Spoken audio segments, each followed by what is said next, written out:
Hi guys, welcome back to Kim's class. This unit will be a series of 9 lessons about the parts of speech.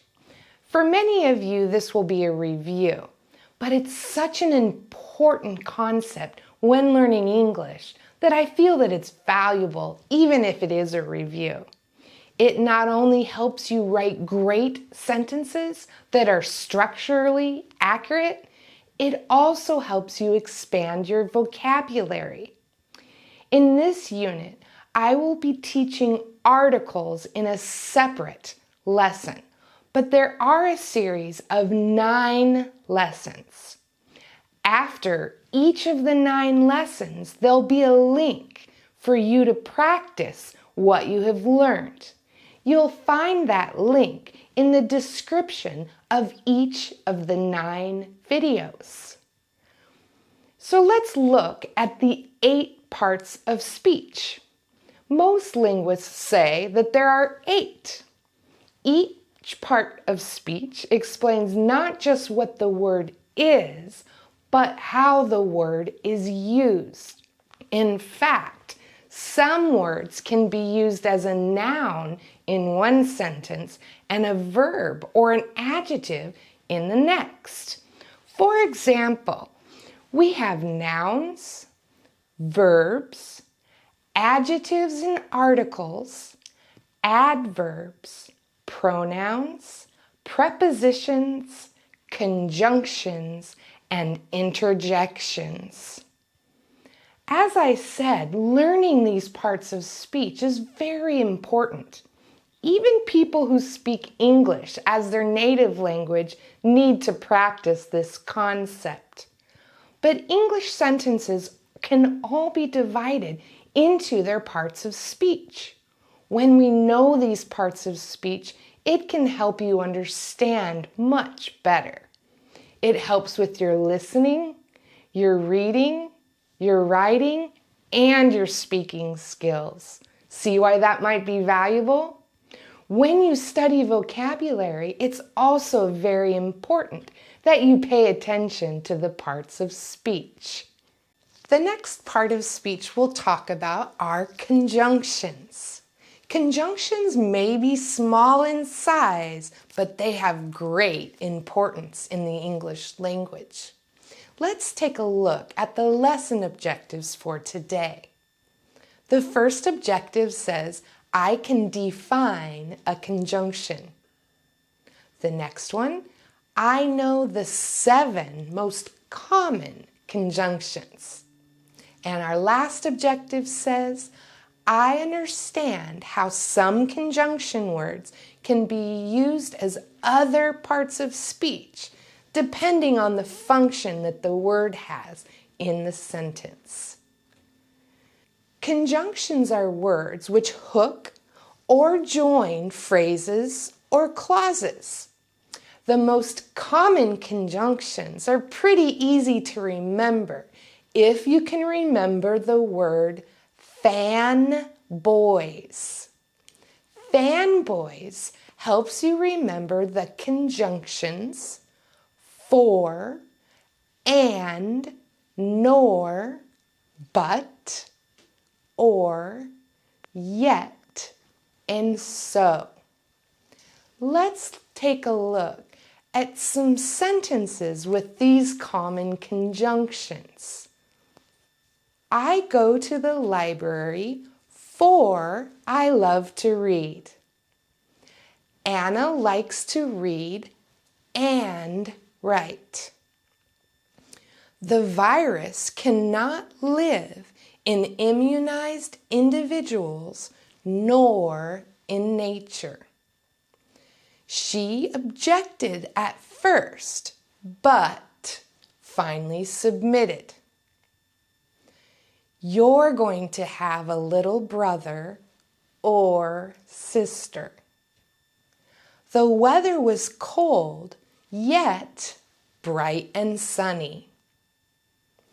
I know you must be tired, so I will let you rest. Although there are a few more conjunctions, we're going to focus on these 9 common conjunctions today. Some conjunctions are easier to use, and some are a little trickier. The 3 most common conjunctions are and, or, and but. Conjunctions can join words together, like in this sentence. I'd like 5 peanut butter and jelly sandwiches, please. Conjunctions can also join phrases together, like in this sentence. Do you want to go down the hill or up the mountain? Conjunctions can also join parts of sentences together, as shown here. I ran, but the ice cream melted before I got home. Those conjunctions can be pretty easy to understand, but let's talk about some of the other conjunctions that might be a little more difficult to understand. The conjunctions for and so can be a little tricky. The word for is also a common preposition. I bought the gift for Julia. Now remember, if there's an object following the word, it's a preposition. So in this sentence, the word for is not a conjunction, but a preposition. But let's look at this sentence. I drank some water for I was thirsty. She put a sweater for it was cold outside. For can mean the same thing as because. Now let's look at the conjunction so, which can also be confusing because the word so can also be used as an adjective, like as in so special. Or it can be used as an adverb, so nicely. When the word so is used as a conjunction, it actually means as a result. Let's look at some examples of the word so being used as a conjunction. I was out of tomatoes, so I borrowed some from my neighbor. I know you must be tired, so I will let you rest. Now the conjunctions nor and yet can also be a bit confusing. The conjunctions yet acts as a coordinating conjunction and means something like nevertheless or but. The word yet is kind of carrying an element of formalism that the word but can't. For example, John plays basketball well, yet his favorite sport is baseball. Or John and Mary complained about the heat, yet they continued to keep the windows closed. Yet is sometimes used to combine with other conjunctions, but or and. It's not actually uncommon or unusual to see and yet in sentences like the ones we just read. That usage is acceptable. For example, you could also say, John plays basketball well, and yet his favorite sport is baseball. Or, John and Mary complained about the heat, and yet they continued to keep the windows closed. Now, the conjunction nor is not common. I wouldn't say it's extinct, but it's not usually used nearly as often as the other conjunctions are. So it kind of seems a bit odd when you come up with the word nor in conversation or writing. It's usually most often used as a correlative pair, like neither nor. For example, he is neither sane nor brilliant. That is neither what I said nor what I meant. Or, that is not what I meant to say, nor should you interpret my statement as an admission of guilt. Although it is possible to use nor without preceding a negative element, it's kind of unusual and it sounds strange to a native speaker. Now, remember, it often takes a lot of practice learning these parts of speech, especially when the same word can be used in many different parts of speech.